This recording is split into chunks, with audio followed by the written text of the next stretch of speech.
rogai por nós, Santa Mãe de Deus, para que sejamos dignos das promessas de Cristo.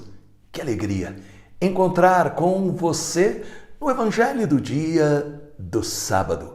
E hoje, Jesus vai nos falar se as catástrofes que acontecem são fruto do castigo de Deus. E obrigado a você que tem sido parceiro de Jesus, compartilhando o Evangelho do dia. Eu creio que você está recebendo bênçãos de pregador da palavra. Peçamos o Espírito Santo. Pai, ilumina-nos com o mesmo Espírito Santo que veio sobre a Virgem Maria e que a tornou capaz de dizer: faça-se em mim segundo a tua palavra. Enche-nos com a força e a luz do Espírito Santo. Em nome do Pai, do Filho e do Espírito Santo. Amém. Proclamação do Evangelho de Nosso Senhor Jesus Cristo, segundo São Lucas, capítulo 13, versículos de 1 a 9. Contavam alguns o que tinha acontecido a certos galileus, cujo sangue Pilatos misturara com os seus sacrifícios. Jesus toma a palavra e lhes pergunta: pensais vós que estes galileus foram maiores pecadores do que todos os outros galileus, por terem sido tratados desse modo? Não, digo-vos. Mas, se não vos arrependerdes, perecereis todos do mesmo modo. Ou cuidais que aqueles 18 homens sobre os quais caiu a torre de Siloé e os matou, foram mais culpados do que todos os demais habitantes de Jerusalém? Não, digo-vos. Mas se não vos arrependerdes, perecereis todos do mesmo modo. Disse-lhes também esta comparação: um homem havia plantado uma figueira na sua vinha e, indo buscar fruto, não o achou. Disse ao viticultor: eis que 3 anos há que venho procurando fruto dessa figueira e não o acho. Corta, para que ainda ocupa inutilmente o terreno? Mas o viticultor respondeu: Senhor, deixa ainda este ano, eu lhe cavarei ao redor e lhe deitarei adubo. Talvez depois disso dê frutos. Caso contrário, mandarás cortá-la. Palavra da salvação. Glória a vós, Senhor. É comum a gente ouvir as pessoas dizerem diante da morte, da doença, das catástrofes: isso aconteceu por um castigo de Deus. Não faça isso, senão Deus vai te castigar. Ou por que é que Deus permitiu esta barbaridade? Como se Deus fosse o culpado por todas as catástrofes e males da vida das pessoas. Esta é uma atitude muito fácil de colocar em Deus as características humanas de bem e mal. É uma forma para diminuir a responsabilidade dos homens e a nossa. Nós temos que entender: Deus é amor. Nele não pode existir o mal. Este é o sentido do ensino de Jesus, se nós o lemos iluminados pelo Espírito Santo, com atenção, querendo reconhecer aquilo que Deus está falando e não aquilo que nós queremos que Ele fale.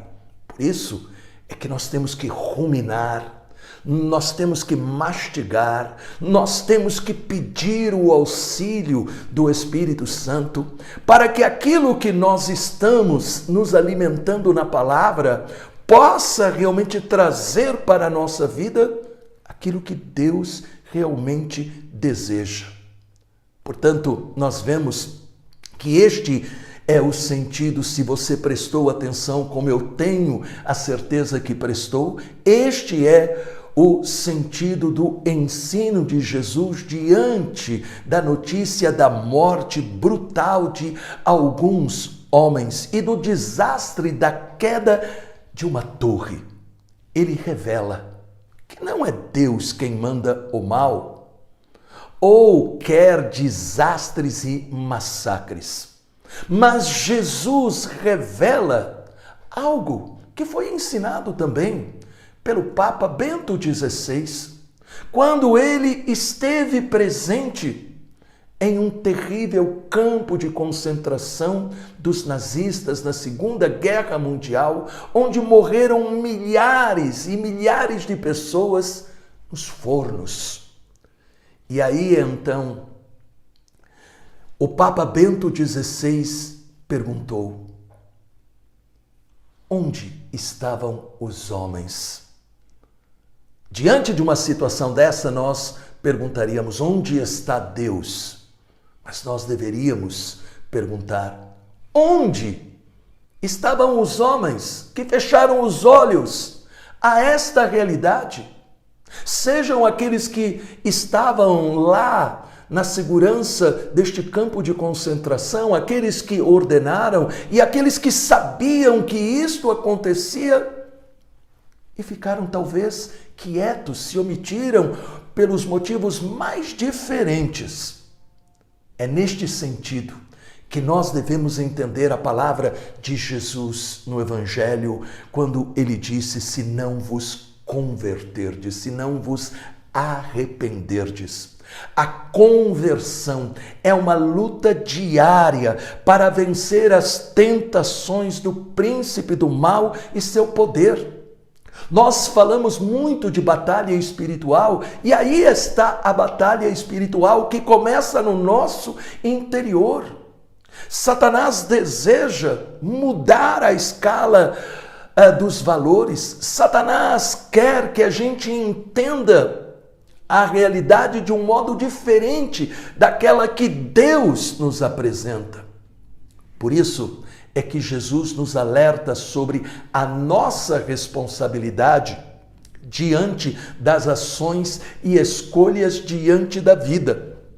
A conversão é abandonar o pecado, porque o pecado, ele tem o sinal do mal. E o pecado, ele revela que nós, quando permanecemos nele ou quando não queremos sair, estamos dando ouvidos a quem? Ao diabo. Por isso Jesus fala que nós temos que nos arrepender. Porque se nós permanecemos no pecado, nós estamos sendo envenenados. Na nossa mente, no nosso coração. Permitir que o pecado e as atitudes pecaminosas fiquem sem controle em nós é como um câncer que se espalha por dentro do corpo e causa a morte se não for eliminado. O tratamento proposto é tomar o remédio, como sempre. Não adianta a gente fugir, pode parecer que é sempre uma repetição, mas nós devemos todos os dias ouvir isso. O tratamento é o remédio da oração, da palavra, da Eucaristia, para estarmos unidos a Jesus, que veio para destruir o pecado e pagou este preço lá na cruz e veio para trazer para nós a cura e a libertação. Isso é ser salvo. O Senhor, em sua bondade, nos dá a força e tempo para nos afastarmos do pecado. E este tempo é agora, é hoje, é este momento. Se demorarmos, mesmo que por um dia, podemos descobrir que a oportunidade da graça passou por nós e o nosso tempo acabou.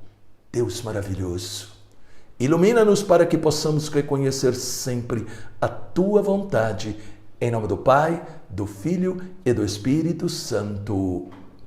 Amém. Este evangelho ajudou você? Então deixe o seu comentário e diga: Senhor, cura-me e liberta-me do pecado.